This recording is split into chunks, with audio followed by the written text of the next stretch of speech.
প্রতিরোধ করে তুলো। প্রতিরোধ পারো না, প্রতিবাদ করো। প্রতিবাদ পারো না, তবে মৌন থাকো। ইসলাম সর্বোপরি বলেছে তোমাদের ঈমান দুর্বল। তাই জালিমদের বিরুদ্ধে জিহাদ ঘোষণা করাই আজকে আমি মনে করি সবচেয়ে উত্তম কাজ।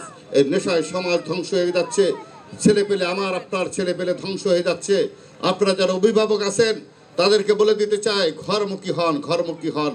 মাকে বলেন ইবাদত বন্দেগীর মধ্যে থাকেন, ঘরকে সুন্দর করুন, ঘরে একটু পরিবারকে সময় দেন।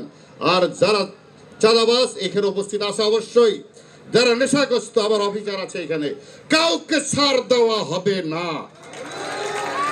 আমার সরকারের পক্ষ থেকে জিরো টলারেন্স বলে দিলাম, সাবধান হয়ে যাও, সাবধান হয়ে যাও।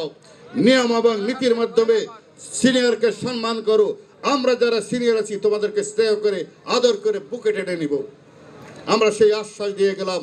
আজকে এই ক্লাবের যে ম্যানেজমেন্টের দায়িত্বে ছিল, সুন্দর একটা মেলা হচ্ছে আলহামদুলিল্লাহ। সবাইকে আমার দলের পক্ষ থেকে, আমার ব্যক্তিগত পক্ষ থেকে, জাতীয়তাবাদী দল নাগপুর দেলদুয়ার পক্ষ থেকে, অঙ্গ এবং সহযোগী সংগঠনের যে নেতৃবৃন্দ আছে এবং আমার পুলিশ ভাইয়েরা আছেন,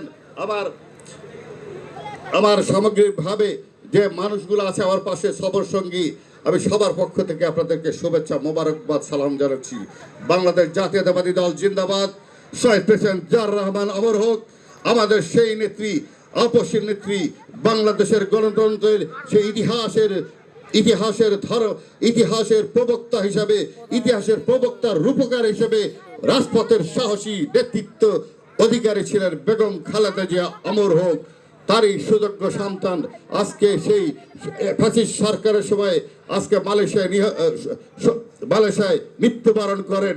তার আত্মার মাগফিরাত কামনা করি, তার প্রতি আমরা দোয়া করি।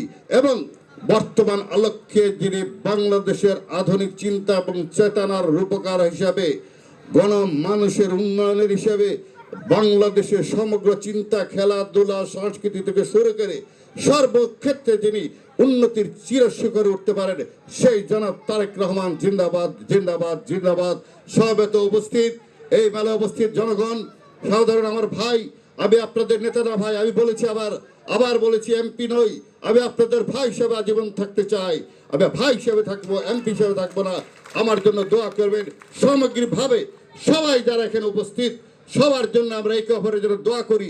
একজন মুসলমান হিসেবে যেন আমরা পৃথিবী থেকে শেষ নিঃশ্বাস ত্যাগ করতে পারি, এই দোয়া সবার কাছে রেখে মহান রব্বুল আলামিনের প্রতি আগাছ শুকরিয়া জানিয়ে নবীজির সুন্নাহর আদকে আমরা চলবো। এই মেহনতি কণ্ঠস্বরে কণ্ঠ মিলিয়ে আপামর জনসাধারণ সবাইকে আমার ব্যক্তিগত পক্ষ থেকে সালাম সালাম সালাম। আসসালামু আলাইকুম ওয়া রাহমাতুল্লাহ। সম্মানিত উপস্থিতি।